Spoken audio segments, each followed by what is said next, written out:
Hope everybody's doing all right. It's nice to be here. I have a friend. He works in the movie industry, and he recently got to work with that actor Ryan Gosling.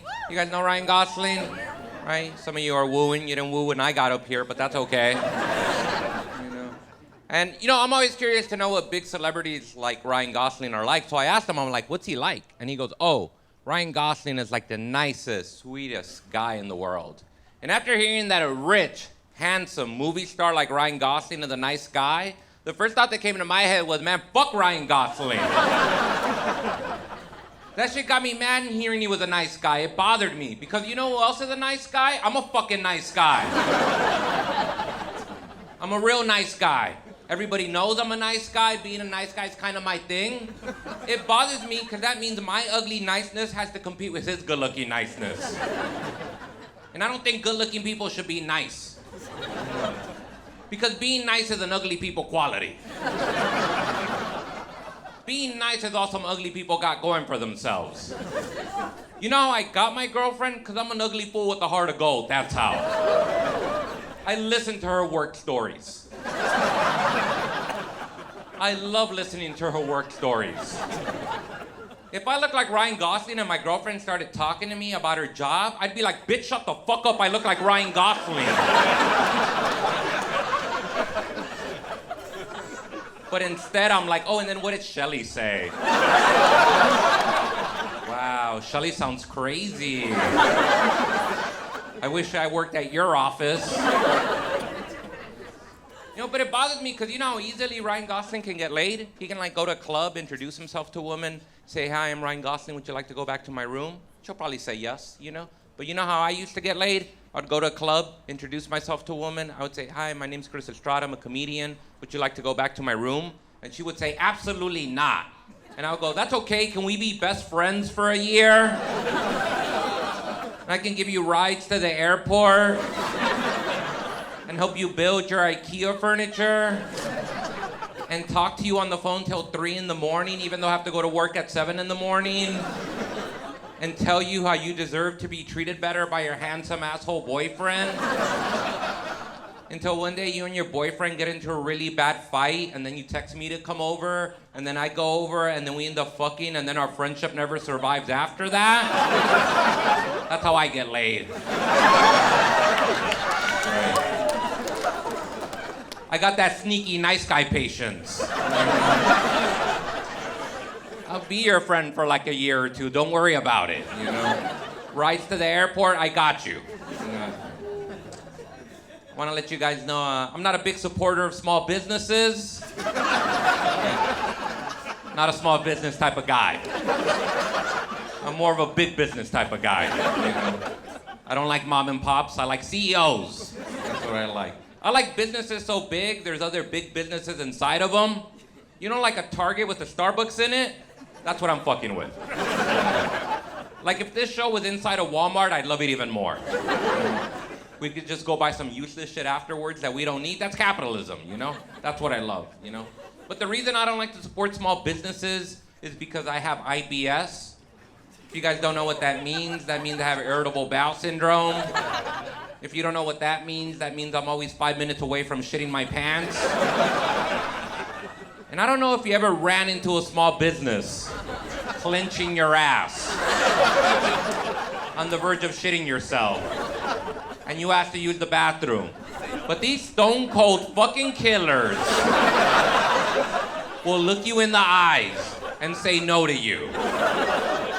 Even after you say, well, what if I buy one of your stupid ass candles? They'll still say no to you. I'm tired of people saying corporations don't have souls. It's small business owners. They're soulless. They're soulless people. Oh, they're awful. I don't even think they open up small businesses to make money. It's just to be dictators over who uses their bathroom. They're unreasonable. They don't even care if you steal from them. You could run into a small business, hold them up at gunpoint, and they would be like, take whatever you want, just don't use the restroom. They try to be slick about it too. One time I ran into a small business. I was like, miss, can I use your restroom? It's an emergency. I'm in pain, please. And she looked at me in the eyes and said, I'm sorry, we don't have a bathroom. I'm like, oh yeah, where do you fucking shit?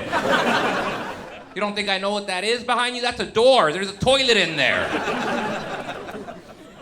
Don't get me wrong. I don't love corporations either. I don't love Target. I don't love Walmart. They don't pay their employees well. Oftentimes, they don't give them adequate health insurance. Sometimes they make it really hard for their workers to unionize. But I'll tell you this right now. You run into a Target almost shitting your pants, and you ask to use the restroom, they're gonna be like, yeah, don't worry about it. Go down aisle 15, make a left at the towels, shit on the floor. We don't give a fuck. One of our underpaid workers will clean it up. Don't worry about it. I'm usually pretty liberal, but anytime I have diarrhea, I'm like a Republican real quick. I'm like, don't tax corporations, they're people too.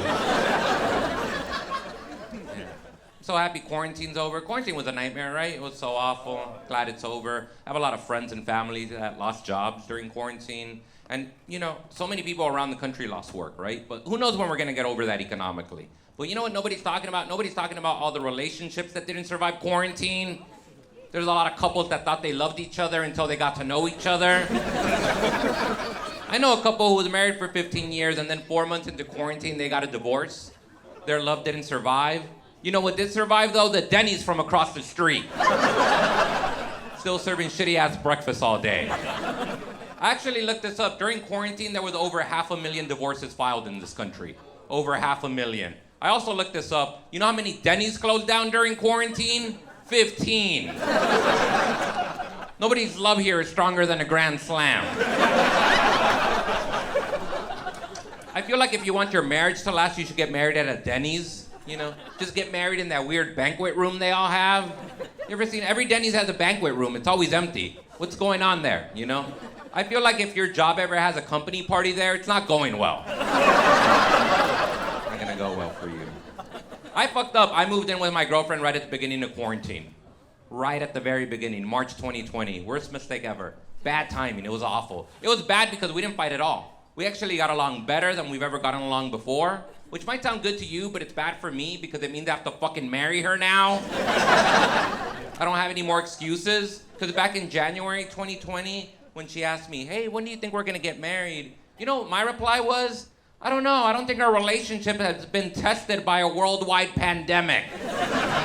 And now we're here. You know how awful it is to be in a healthy relationship during the most boring time on earth? I fucking miss drama in my life. Nothing makes you miss your crazy ex-girlfriend like your emotionally stable girlfriend? You ever been with somebody so mature they're boring? I tried to start an argument with my girlfriend the other day and she said, don't worry, your feelings are valid. I was like, fucking fight me. Call me a loser. I want to feel alive. Me and my girlfriend, we don't even have makeup sex. You know why we don't have makeup sex? Because we don't fucking fight, that's why. We make love like healthy, boring losers. And we schedule it, too. Like, if I want to fuck on a Wednesday, she goes, how about Sunday at noon? And I go, that sounds exciting. And then she sends me a Google invite. And I click maybe. Maybe I'll show up. Who knows even, I just miss all that bad shit. The other day we drove by a bar and there was a couple fighting outside. I was like, how come we don't do shit like that? You never embarrass me in front of my friends. I'll leave you guys on this last thing.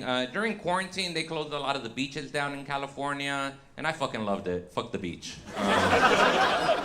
Grew up in California my whole life. I don't love it. The thing is that I don't know how to swim, and my girlfriend does, which is a problem because anytime we go to the beach together, I just look like her father. Because while she's swimming in the middle of the ocean, I'm standing at the shore going, hey, sweetie, don't go too far. Stay where I can see you. Which is awful because if my girlfriend starts drowning or she gets pulled in by a current, you know what that means? That means I have to call another man to save my girlfriend. Do you guys know who that other man is? A lifeguard. Have you seen a lifeguard? The ugliest lifeguard is an 8. I used to think I was a 5 until I thought, you know what, that's too close to 8. Fuck it, I'm a 4. Like, if a lifeguard saw my girlfriend drowning, I would play defense with him. I'd be like, nah, dude, not today. Go to lunch. You saw nothing, I saw nothing. I would prefer if she drowned. I really would. I would get over it quicker. Because imagine if I let him go out there, I gotta stand there in the sand in my pathetic shorts and awful body. I'm like skinny fat, you know? As another man with a better body swims out there and then carries her out of the ocean in his arms. I can't even carry her on land. Fuck that. Bye. That's what you get for thinking you're a mermaid. Because how do you survive after that? You know, like romantically, sexually, how do you survive after that? Imagine asking for sex later that night after she's been saved by a lifeguard. My girlfriend would have every right to tell me, you know what, sweetie? Pussy is for swimmers. Let's get you some swimming classes. Maybe if you get past guppy level, I'll let you eat my ass. As a matter of fact, call a lifeguard. He's gonna fuck me and you're gonna watch. And I'm not into that, but I know I would learn something from that man. Thanks a lot, everyone.